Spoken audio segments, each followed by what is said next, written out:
Represent your country. Of course, Russia being eliminated out of the World Cup, the 2018 edition of the World Cup, losing to Croatia 4-3 on penalties. And of course, the winning penalties hit by none other than Ivan Rakitic.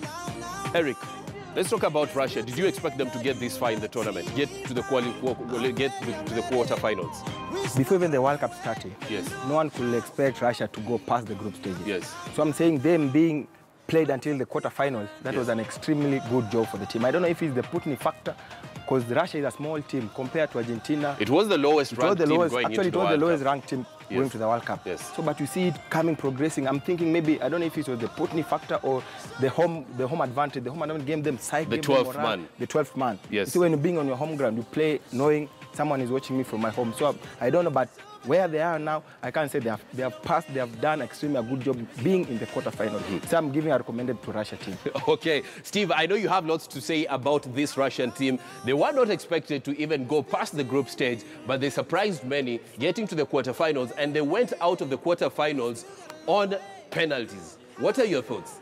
Well, we've seen it happen before, where the hosts, they go into the tournament as a team that nobody fancies. Yes. But then because of that home support, they rise from the ashes and really become a competition for everyone. We saw it with Korea and South Korea in 2002. Yeah. Yeah, they actually knocked out Italy. Exactly. Yes. Well, unfortunately for South Africa, it never happened in 2010. But for Russia, I think now they've shown us what kind of influence and effect the 12th man can bring into a team. So it's just generally been about belief. Like you said, this is the lowest ranked team when you are going to the tournament. They never even did well during their friendlies, pre-World Cup friendlies. But for them, I think it's been a case of, the whole being better than the sum of its parts, because you look at the players who play for this team, they play in the Russian leagues. CSKA Moscow, Zenit St. Petersburg, Rubin Kazan and all that.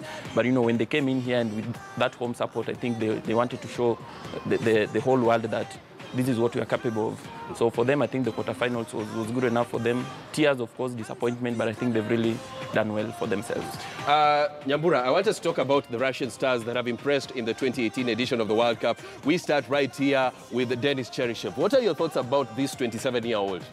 Every time I was watching a game between Russia and then another team, yes, every time maybe I was outside, I wasn't watching the TV, I was expecting to hear this name, Cheryshev.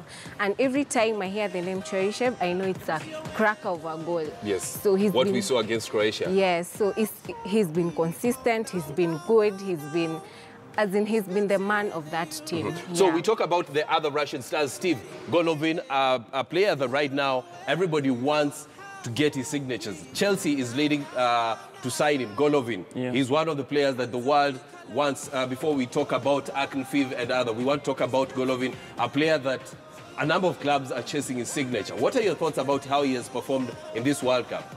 Well, I think he's been among the stars in this Russian team. Obviously, like we said, really, I think they've operated more as a team than, individual brilliances. But obviously, when you look at probably the top 4 players who've really had influence in this team, then you can't go any wrong by pointing this guy, pointing the likes of Zumba right here. Yes, Zumba and Akinfeev. Yes. So for me, I think he's shown that I think he belongs to one of those top clubs. I'm not surprised that Chelsea are after him, and I expect actually competition from other top European clubs for his signature. So now let's move on to the other team that has impressed over the weekend, and we move to Belgium, a team that has impressed over the weekend. Eric, how good is this team? We are good for this tournament. Take it to the bank, Robin. This is the team going to lift this cup this season. I'm saying that because he's blessed with, from the back line, Kutosis. He was undermined in the Japan game, but he came out lively in the Brazil game. He made one marvelous save. Look at the back three. We have experienced company. We have Betongen, we have Alderweireld. Those people have experience in this league. They have played in tough leagues, tough environment, tough grounds. In the midfield pack, we are blessed. We have big fella. We have Fellaini who can produce any kind of magic. The midfield is made of Fellaini, Witsel, De Bruyne and Hazard. And Chadli. You see, Fellaini can produce any kind of magic in that game. You can expect him shooting, he's up on the head. You can expect him hanging, he's on the foot. And now the big man and the number 9, Lukaku. My big red rum, he's the powerful in this team. With Lukaku in this team, people undermined him because of the fact of Mourinho playing a defensive defending minded of a game. But Martinez understands him from the time in Everton. Yes. Martinez now bringing him and playing his part of the football as an attacking. He comes behind, as you saw the game of Brazil, yes, coming from outside the box of 18, juggling the box, juggling in the midfield, pass Marcelo, pass Fernandinho, like they have his speed, something his that we do not expect. Something that we do not expect. Steve, I want us to talk about one man here that has been very influential. When Brazil was playing Belgium, we did not expect him to start, but he was on the starting line. Came on as a sub against Japan, did magic. Fellaini, when he's Manchester United, he's a red devil. When he goes to Belgium, he's a red devil. Yeah.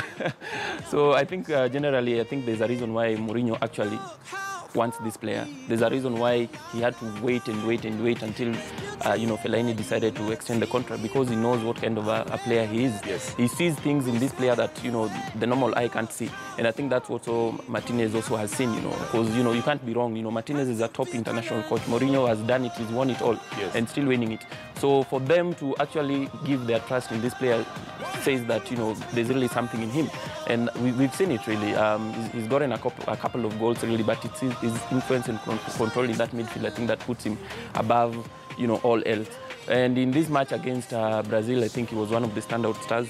Obviously, the goal scorers always get more credit, but once you have such big guys in your team, then you can always expect a lot of trouble for the opposition. Nyambura, I know there's some gentlemen that you want to talk about, so I want us to move to the dream team of the World Cup. That's the 4 teams that have qualified to the semi-finals. We want to take a look at this dream team. You can move here. The dream team that we have now. In goal, we have Subasic. In goal, we have Subasic. Then right back, Kieran Trippier. The centre back pairing, Maguire and Rafael Varane. Then the left back, we have Strinic. Then we have midfield, Luka Modric and Kante. And then right midfield, we have De Bruyne. Left, we have Hazard. Then at number 10, we have Griezmann and Harry Kane. Nyambura, quickly, who did you expect to be here that you've not seen here? Romelu Lukaku. Romelu Lukaku. He has 4 goals so far in the tournament, but Harry Kane made that because he has 6 goals. Yeah, but I would prefer putting Romelu Lukaku here. To Harry Kane. Yeah, he's been very, very brilliant. He got this. He's not very fast, yes, but he has the body. Yeah, he has the body, the strength.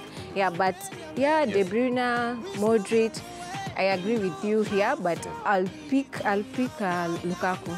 I'll leave alone Harry Kane. Your thoughts, Steve? Well, I'll agree to what Manet said, that I'll actually drop Griezmann. You'll drop Griezmann and go with a 4-4-2 actually. So I'll accommodate Kane and I'll accommodate Lukaku as well, because yes, I think Lukaku has been one of the star players, I think, in this tournament so far. Yes. He's shown that it's not just about body and size, it's about brains as well. So I think he's brought really a lot of balance in that team. He's brought in the goals. Obviously, I think the midfield here, I always love it when I see N'Golo Kante in any team. He makes any team, because this guy is just the most, he's not even underrated. I think he's won the lot, and I'm happy to see him there. I won't replace any other person in this team though. Yeah. Belgium, we have De Bruyne and Eden Hazard on the wings. What are your thoughts? First of all, Hazard is the perfect choice. Yes. Even for this tournament, him being the captain. You've seen the phenomenal players like Cristiano being the captain, Messi and Neymar all have gone home. So he has the capability of not even running a team as own, but he has the capability of bringing a team to the winning. De Bruyne being on the right side, I can agree with it, because he's a pass master, even the goal of Brazil. For me, too, I'll concur with my friend there. Here you have to put Lukaku. Yes. Because compared to the 4 goals he has scored, no one has scored in a penalty spot. Yes. All the 4 goals he has scored in open play. But goals. Harry Kane, the 6 goals he has, 3 is penalty. So if there could be a way of giving someone top scorer who has not scored penalty, trust me, here it could be Romelu Lukaku. Okay, so gentlemen and lady, 3 Croatian players on this squad that we have here. Did you guys see the Croatian president celebrate with the players? So the Croatian president, after Croatia knocked out Russia, the president, that is Kratovic, went into the dressing room, and she was rather congratulating the players.